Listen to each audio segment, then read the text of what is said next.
Okay, And we're recording. we're live. Hi, Mr. Russell. Hi, Mrs. Russell. Welcome to the next episode on Chocolate Cake on Tuesday. You're with your host, And co-host. Emma, and co-host Jeffrey Russell, who is my husband, who I'm very excited to have on the podcast today. I'm very excited to be here. Thank you for coming, darling. Thank you for having me. So today we're going to be talking about the Daniel fast, our experience, because we have just gone through a 2-week experience of it. And Experience is the word. yeah, it's been really good. We'll tell you the story, but we have a lot of tips and tricks, how to do it and how not to do it, some things to avoid, as well as some favorite recipes and some spicy things. Yeah, And then we are gonna actually play a game. sounds like a good plan. Yeah, I'm looking forward to. Did you cheat? Did you look at the questions and then go find the answers? Oh, no, of course not. I did look at the questions, though, and I was like, this is too easy, and then I got to some of them, and I was like, okay, yeah. And we're also breaking our fast Yes! during this episode, so you get to witness that. Chocolate cake. Yeah, It's gonna be good. It's gonna good. be real good. it's been so tempting today not Oh to my eat goodness, it. you've been at home the whole day. Yeah.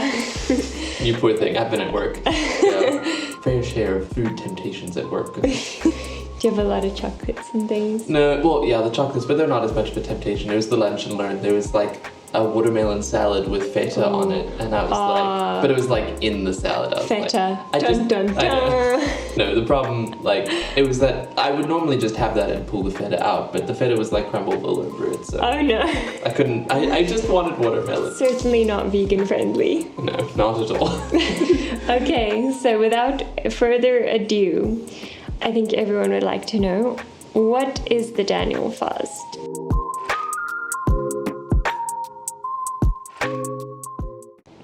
So, Daniel is basically a book in the Bible. It is 12 chapters long, and it is a story about a prophet. Oh, I didn't know he was a prophet while I was reading the book. Ah, But I guess a prophet is anyone who has visions, right? I don't actually know what the definition of a prophet would be. He prophesies. Yeah, I think it's basically that he had prophecy that then was tested and was like, yeah, no, that came true. So Yeah. I think that's basically the definition. of Okay, prophet. so it has to come true and then they become I think there a has to be prophet. some testing of it. Yeah, Okay, generally. makes sense. Yeah. But anywho, Daniel the prophet, most famously known as Daniel from the Lion's Den. But yeah, it's basically he fasted twice in this book, but I think it stood out a lot because the first time it was 10 days long, and he basically said to the kings, Like the handlers, like the people who that sounds like they handled maybe not quite the, the right word. people. Maybe not quite the right word. I would call them attendants. attendant. There we go. That's a much better word. The king's attendants. That was who Daniel was Yes. talking to. So, yeah, he basically said to the attendant, test me for 10 days. I'm not going to eat any meat, alcohol, caffeine, if there was caffeine, anything like that. No rich foods, test us. And after 10 days, they came out stronger. The second time was during a time where he was experiencing a lot of visions and having a lot of very distraught visions, actually, of the destruction of Jerusalem. Yeah. He fasted for 3 weeks this time in mourning and prayer. So that's where it kind of pulls from. Well, we kind of went into it just for funsies because we had been on holiday in France and we had eaten a lot of great French food, which involves a lot of butter. So we're like, hey, what if we just did Daniel fast? And we just joked about it. Then we decided, let's actually do it. It became more prayerful as we went, but it certainly didn't start out that way. Not particularly. Yeah, but we did read the story of Daniel while we were read the whole going book. about it. It's not just vegan, this diet, like we saw, because you can't do a lot of things that vegan food have in them, like you can't do sugar, you can't do coffee, you can't do like juices, you can't drink anything but water. Yeah, that's kind of intense. It has been a bit intense. Jeffrey, I miss tea. I would be very sad without my tea. Yes. But it's not only the avoidance of certain foods, it's also usually goes hand in hand with prayer. So it's a spiritual fast. Yeah. We haven't gotten that one right as much as we would have liked to, but it's been good still. Fasting, for me, it's like fasting and prayer. It's like one thing. And in this fast, I haven't quite because of sort of how we fell into it almost, I felt like I haven't really done that prayer thing how I would want to. But still, it's been a really good fast. Still, we've had some good prayer and I've prayed a bit, but I sort of, for next time, I think I want to be a bit more intentional about that. So, yeah. Okay. Fun fact. The Daniel fast became well known in 2019 when Chris Pratt went on the Daniel fast. I saw that little fact the other day. Did you? Oh, that's cool. Yeah. Yeah, I had never heard of that. Oh, no. So maybe, even if you are not a Bible reader, you have heard of the Daniel fast, and maybe you have even done it. So if you have done the Daniel fast, there will be a poll. So please just tick yes, or in the Q&A, tell us your experience. Let's have a conversation about our experience. Sounds excellent. I'm losing all my things. Okay, some do's and don'ts. I've written a few down, but feel free to add. Perfect. One of the do's, what we did like doing was, well, it was good that we did it, was having a meal plan. Super helpful. And not something I would do by myself. Being married to you is very helpful. Yeah. I would have just had potatoes, a lot of potatoes, a lot of boiled potatoes with a little bit of salt on them. A lot of butternut too. Yes, I would have had a lot of butternut. Yeah. But having a meal plan was really nice. It meant that we actually ate nice food. Yeah. I found it was a bit challenging in itself to have to cook the food, but to actually think, okay, on the spot, what I want to do tonight, and then go out to the shops and get that would have been a mission. Yeah, because there's not a lot you can do conveniently just with what you have. Yeah, that's a big thing about the Daniel fast that we found. It's just that because it's so raw and vegan and everything, you can't really buy anything from the shop that would take you less than at least half an hour to cook or to eat. I mean, you can eat, obviously, the vegetables straight, you can have carrots and celery and bananas and apples and whatever, but if you want to actually have a meal, it takes a while to cook. So. Yeah, exactly. And where you can repeat things, we had oats every single morning, which was amazing. We didn't go fancy with breakfasts. Yeah. What was your favorite meal, by the way? I think it was Saturday night. Was it tacos? No, the tacos were just too painful, unfortunately. I think that would have been my favorite meal if I hadn't had 2 mouth sores. Ouch. My mouth was just not happy, and I was eating them like this. And tacos are difficult to eat as it is. At the best of times, yeah. It's so weird. Your mom teaches you all of these great habits to eat as a kid. Oh, yeah. And then when she gives you a taco, you can use all your fingers and your whole mouth. Just eat it like an animal. But okay, so wait, what was your favorite meal? So that Saturday night meal, it had cashew cream in it. You love the cashew cream. I did. I should make it even when I'm not doing the Daniel fast. I was very impressed with the cottage pie. Yes, the cottage pie was really because good. it tasted so much like the real thing. Yeah, the soy mince, that was a good meal for it. Yeah. It worked well. Yeah. Okay, another thing that we should have done that we didn't do, but we would do it next time, is to talk about it beforehand.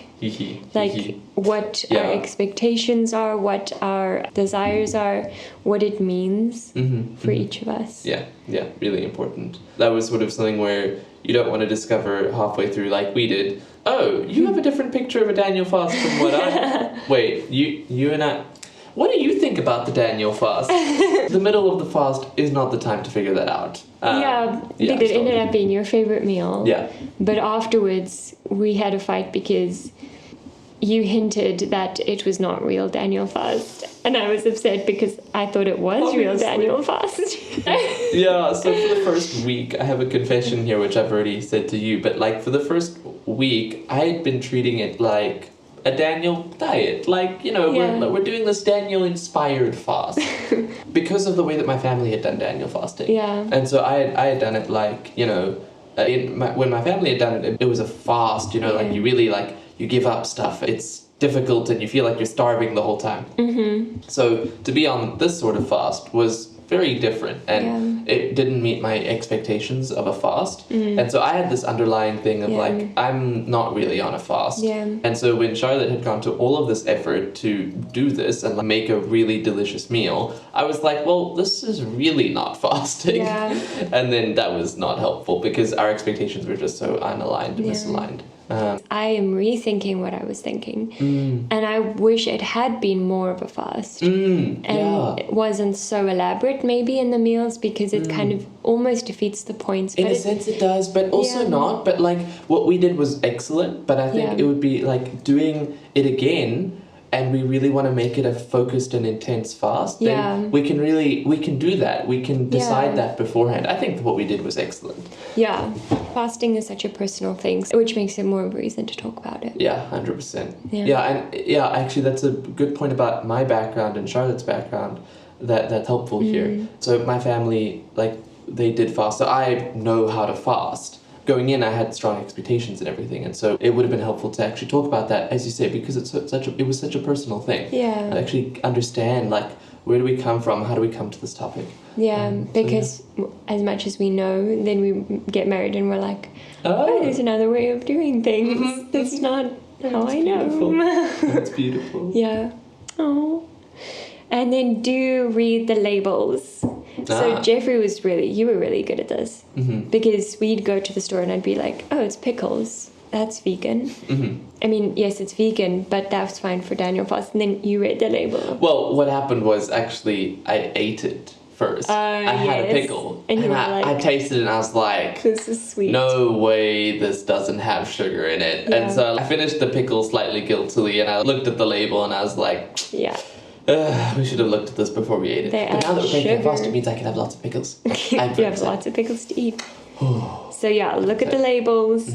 They put sugar in mostly everything that you get in a packet. We loved the fresh section in the grocery store, where everything's just in like baskets. Like a market, that was perfect. That was brilliant. Yeah, you just wash them with some vinegar when you get home. Yeah. Perfect.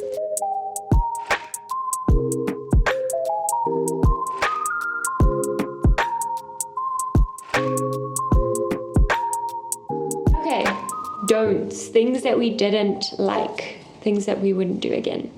There were actually not a lot, so they're really small. The one is, don't sweat the small stuff. The one night we were on a date, we were doing date night, and we were both quite tired actually. We were cooking at like 9:30 to still go on a picnic after that. And I made us some, it was vegan, but not technically Daniel fast, oat milk and dates and almonds. Why is that not Daniel You're fast? not supposed to drink anything but water. You can have milk if it's in cereal, but you cannot drink milk. Oh, interesting. So that was I had strictly Daniel oat milk in it a couple times at work. That's also not allowed. Yeah. Yeah. Well, I don't sweat the small stuff. So exactly, like we needed that. That was so warming, and come on, like God's not gonna not answer your prayers because you had some oat milk.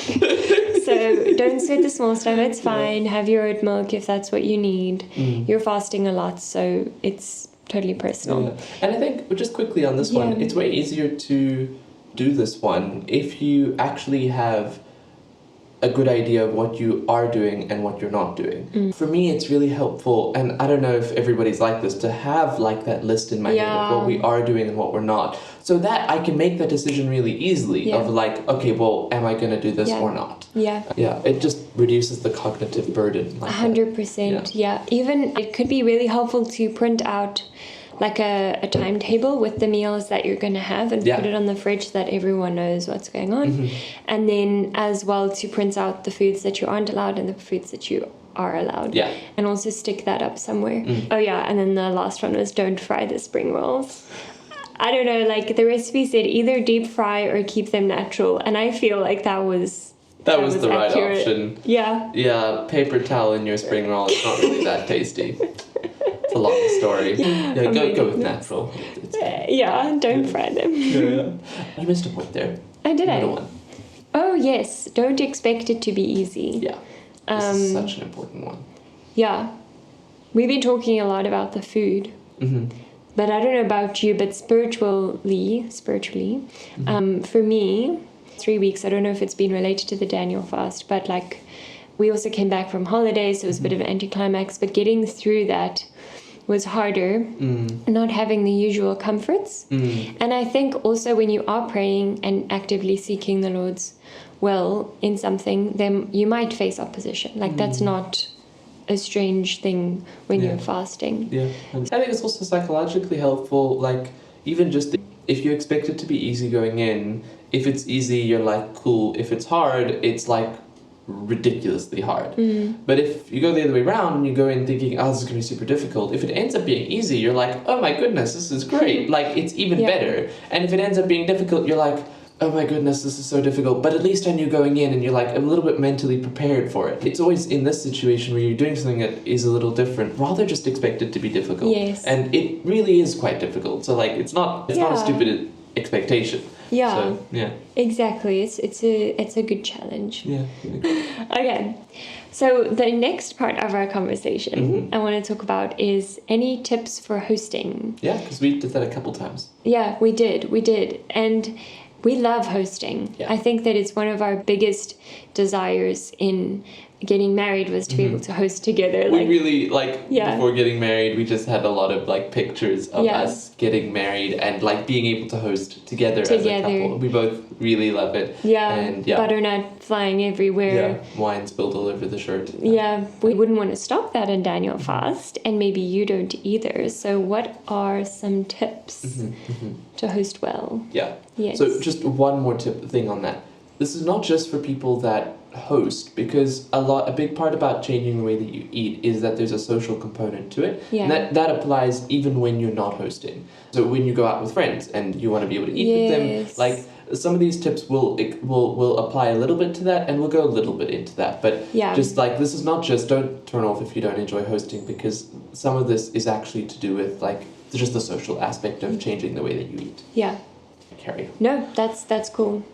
So one dish that we made over the weekend where we had a friend round was the cottage pie. And that was a big hit. And I want to make one of the tips is bulk it up with beans. Yeah, excellent. It's cheap, especially if you're hosting for a lot of people. Yep. And you can make it taste really good with some onions and garlic and lots of good stuff. Yep. And you can hide it in cottage pie or wraps or tacos, anything Mexican. Beans are excellent. Beans are a lifesaver. Yes. And then actually we went to an event at your work and they did wraps, which was awesome because we could just have salad. Yeah, it was we just literally had the inners of the wraps and no wrap. And it worked so well. Worked really well. So last night we had friends around for a movie night and we did wraps and salad. And do you think it worked well? I think it worked really well. Yeah. They brought their own wraps and then it was perfect. We made them bring their own wraps. I think most people would be willing to bring wraps. It's not complicated. You go to the shop and you're like, wraps. That's a question. Yeah. What do you say when people say, what can I bring? My default is always drinks and dessert. It's the easy one. Dessert. Because the thing is that they're not that different. There's a universal language of drinks. It's not complicated to go to a supermarket and buy something that you're 99% sure that people will like. Yeah. But if you say bring starters, it can be complicated and you have to figure out allergies and all that sort of thing. Yeah. Desserts can be a little bit complicated, but desserts are really nice to I'm just gonna bring a tub of ice cream. And exactly. That works. So and in Portugal, a bottle of wine is that's it. Unless they don't drink, that's perfect. Yeah. And if you don't want them to bring anything and you want to provide everything, make sure that you do provide normal people food. Because that bottle of wine, of course. chips if you want for starters or something, stuff that they don't have to be on water the whole night if they are. Yeah. They're not following the Daniel fast. Yeah, 100%. Okay. My darling, it is time. I see cut the cake. It is time. I'm excited. I'm just going to go get the knife. We are doing a new thing since last episode, actually. of introducing a podcast show that I've been enjoying for a while and think that you guys would enjoy. If you like listening to my podcast, I think you would enjoy this. So the next recommendation that we have is, hey, it's the Luskos. We actually listened to one episode together, half an episode. It was good. They are legends, Levi and Jenny Lusko. Hey, it's the Luskos. I love their front tune. But they are pastors of Fresh Life Church in Montana, United States. They have written the books called Last Supper on the Moon, most recently in 2021. Oh, that sounds interesting. It's very cool. I think you would enjoy it, actually. Through the Eyes of a Lion. Jeffrey just lost it, but I think I wasn't making any sense. The next book after that is Swipe Right and Fight to Flourish. They have 1 son and 4 daughters, one of which is in heaven. That is a beautiful story. You have to listen to the story of their little girl. It's really touching. So basically, their episodes provide an unfiltered look at the madness of the Luskos' life, marriage, ministry, faith, grief, and growth that goes on behind the scenes. It may or may not include product reviews, coffee recommendations, Disney hacks, and all things that make life wonderful. Go check them out. They are awesome. Tell me if you like them as much as I did, because I love them. Sounds good. Without further ado. I cut the cake and cut slices for us. Are you ready, darling? Yes. Cheers. Cheers.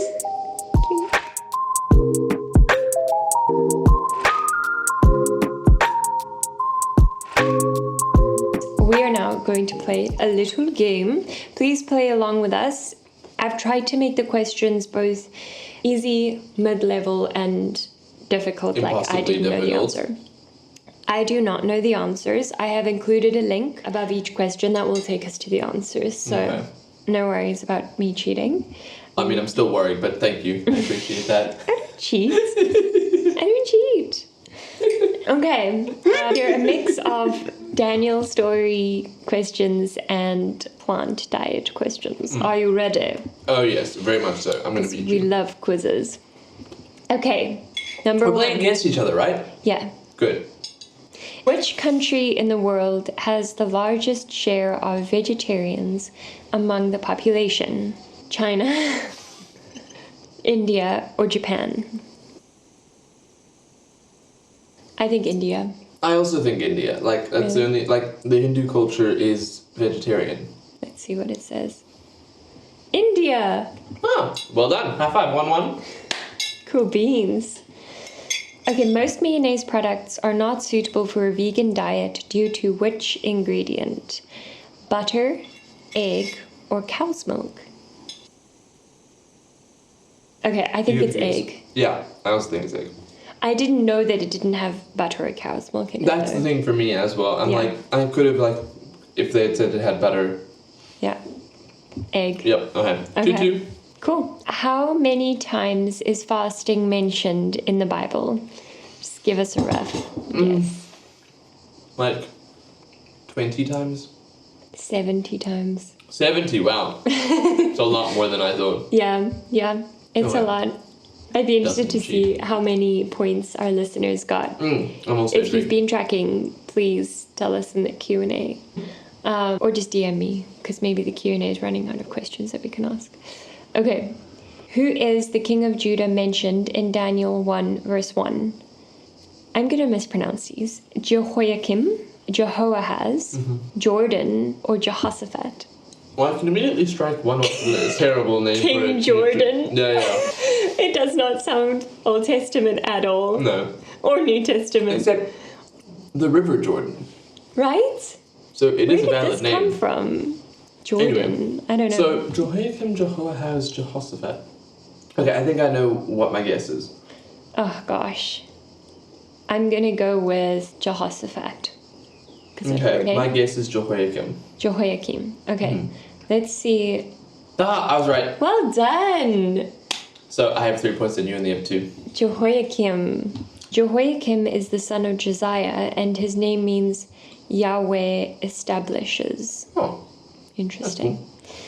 What does Daniel say the goat was in Daniel 8 verse 21? When I saw this question in the show notes, I was like, oh my goodness, I have no clue. The king of Rome, the king of Grecia or Greece, the king of Israel, or the king of Judah? Wait, I don't have an answer yet. Well, we watched actually the little clip today of the Bible Project. They didn't say which one it was, but they drew a goat, and next to it was the word Greece. Yes, but Greece didn't exist yet. I think it did. No, it was the prophecy, remember? Yeah, but it says, who does Daniel say the goat was? Yeah. In other words, it's not like he's saying what the prophecy is. He's not saying what the fulfillment is. Maybe. Exactly. This is my understanding. So it can't be Rome and it can't be Greece because unless the messenger, I can't remember the first vision if the messenger spoke to him and told him it was Greece. What do you think it is? Doesn't feel like it's any of them, but I'm gonna go with Israel. It's the Israel. Yeah. Okay. Down.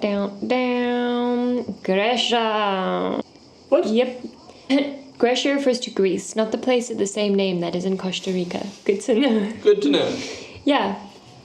It could have existed and we just it must have been in a small What river is mentioned in Daniel 10 verse 4? Give the name found in the Hebrew and in the King James Version. Hiddekel, Amazon, Nile, or Hiel? Well, I mean, there are only two that sound Hebrew there. Amazon is not anywhere near there. No. I don't think he mentioned the Nile. I don't think so either. I'm going to go with Hiddekel. Yeah, that was my initial guess too. Let's go with it. Cool, Hiddekel. Hiddekel. Yeah, nice. The modern name for Hiddekel is the Tigris. Tigris. Interesting. I did not know that. No, neither did I.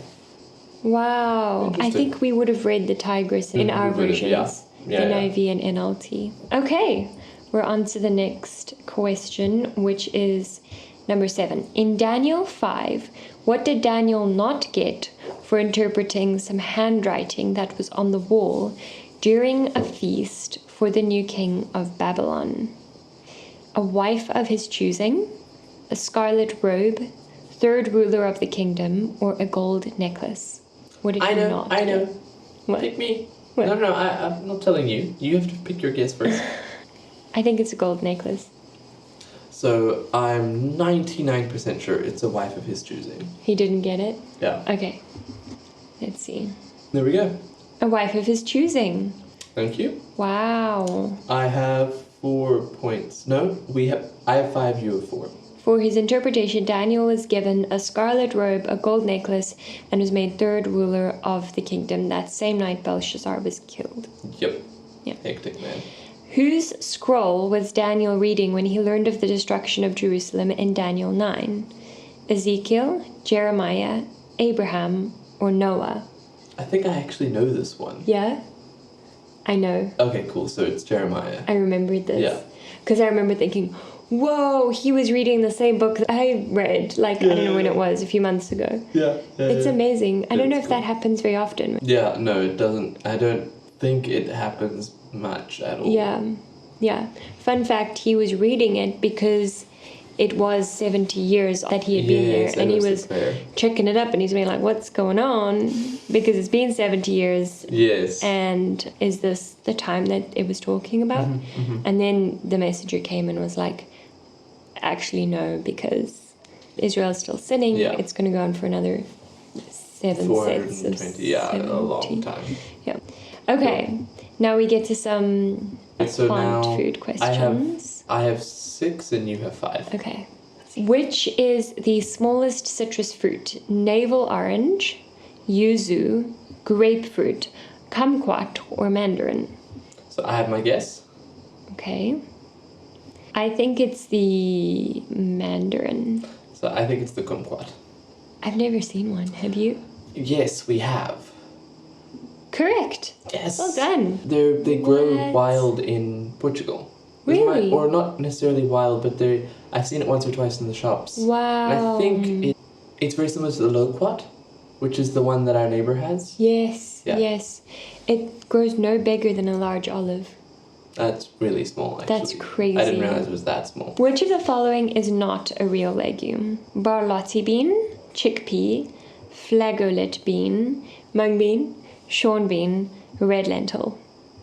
So I think I know the answer, but I am probably wildly wrong. I'm going to go with Sean bean. That's a nickname. That is not a bean. Oh! Maybe. I don't know. Oh my goodness, I just assumed it was a bean. It probably is. I don't know. No, but Sean Bean is an actor. Oh, really? Yeah. Or is it Sean Penn? The guy from National Treasure. Nicolas Cage? No, the bad guy. Oh. I don't know. He's also he's Boromir in Lord of the Rings. Oh, really? Yeah. Anyway. If anyone knows and they're listening, they're shouting out the name right now. It might be Sean Bean. Yeah. That's chickpea. A funny name if it is. I think it's chickpea. You think chickpeas are a legume? I think it's chickpeas, yeah. Whew. Not a legume. Whew. Oh, I'm wrong. Oh! You're right. Yes, I got it right. At least I got the actor right. Sean Bean is an actor known for his roles in the Fellowship of the Ring and the Game of Thrones. He is not a real bean. I did not expect the question to be that off the wall. He's not the real deal, guys. He's not a real bean. This whole time. We were all totally bamboozled. Absolutely bamboozled. Okay. That is the game. Guys, I hope you enjoyed the game. It was just something fun I wanted to introduce into the podcast. If you liked it, say so on DMs. If you didn't, don't say because I loved it. Okay. Constructive criticism, it's a good thing. Yeah, I guess. So, yes, if you need to go and do masters, you can. I want to go, but I do need to go and do my masters. Yeah. Oh, I love being here. Yeah, thank you, it was so good to chat with you. Our first one together. Yeah, we'll do it again soon. Most definitely. Thank you. Thank you. So guys, I hope that you enjoyed having Jeffrey on the podcast. I just wanted to leave you some encouragement related to the Daniel story.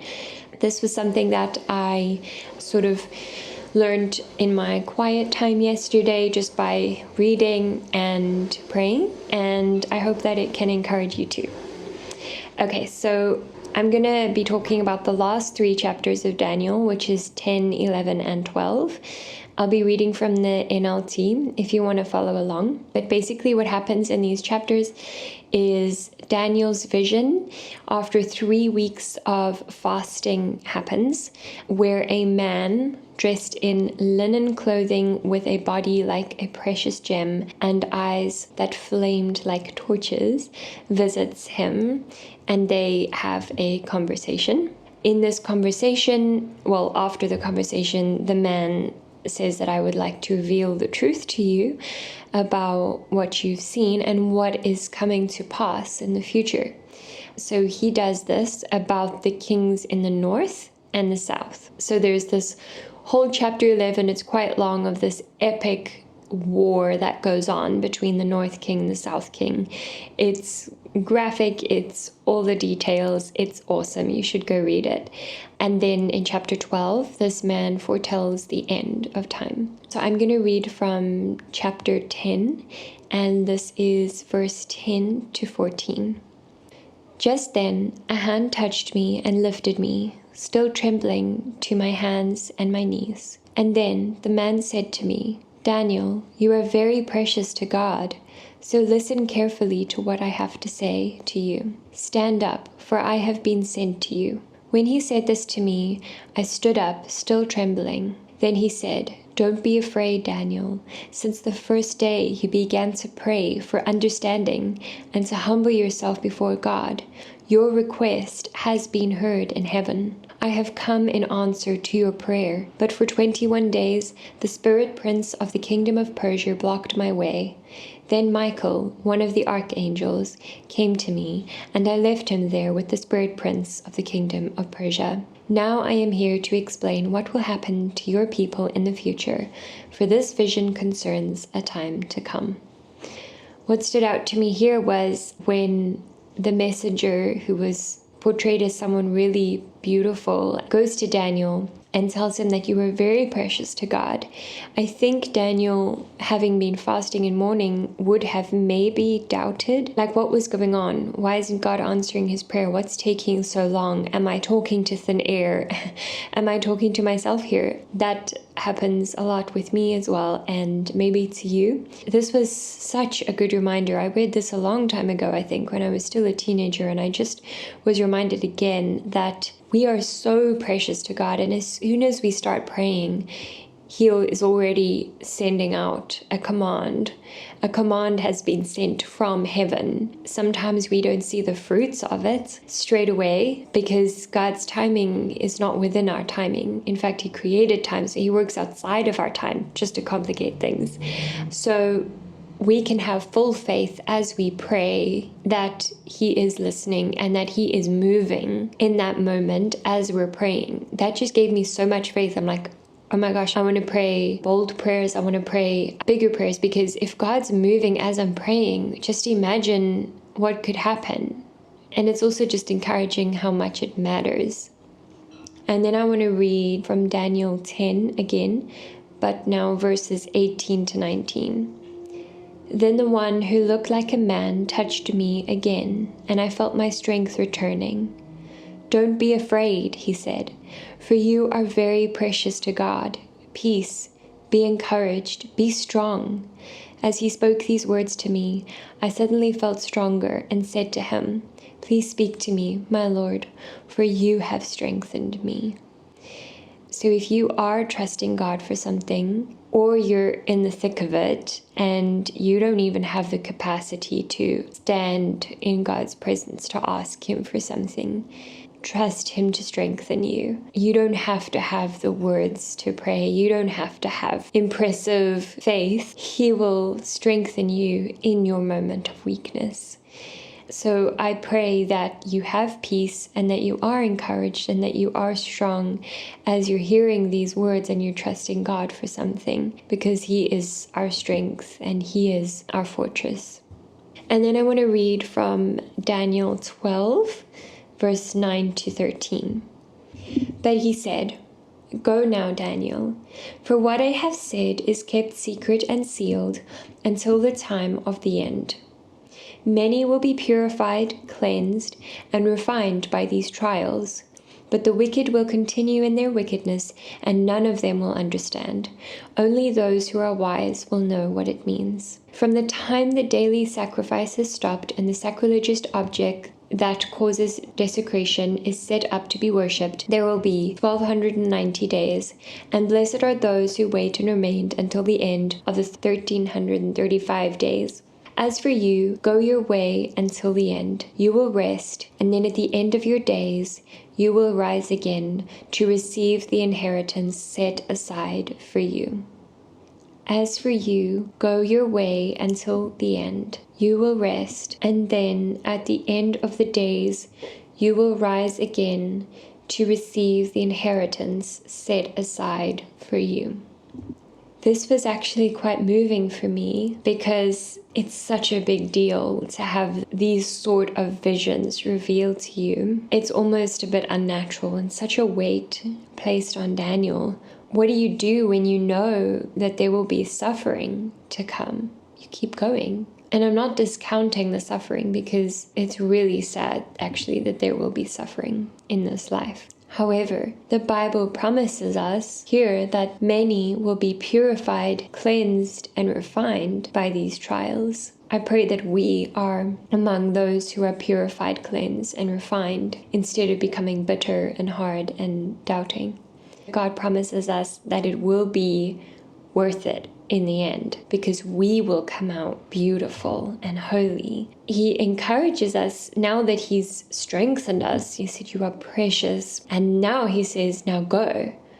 Go do everything that I've called you to do.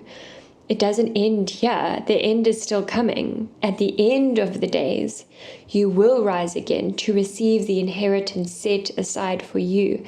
Know that as you are living out your life, there is an inheritance waiting for you, and it's being set aside for us. I was encouraged by that sometimes I'm so focused on the outcomes of my achievements here on earth as I'm going about my day-to-day life. But then there are times where we do the right thing and no one sees. Sometimes we don't see the fruit of it, but it's in our character. It changes who we are. And above all that, as if that wasn't enough, God is preparing an inheritance for us that we will get to step into in heaven one day. So I hope that encourages you to keep going. Don't give up. Don't give up praying. God is listening. Don't give up doing the right thing, even though no one is watching. And be strengthened in Jesus' name. Amen. If you enjoyed this episode, please feel free to let me know on a DM. Also, if you have any requests on specific episode topics that you would like to hear on this podcast, please let me know. Please also follow, subscribe, and share if you're on the YouTube link, Spotify, Apple, wherever you are. That would be a huge help to getting this podcast to more people. I look forward to seeing you next time. Happy Tuesday. Bye.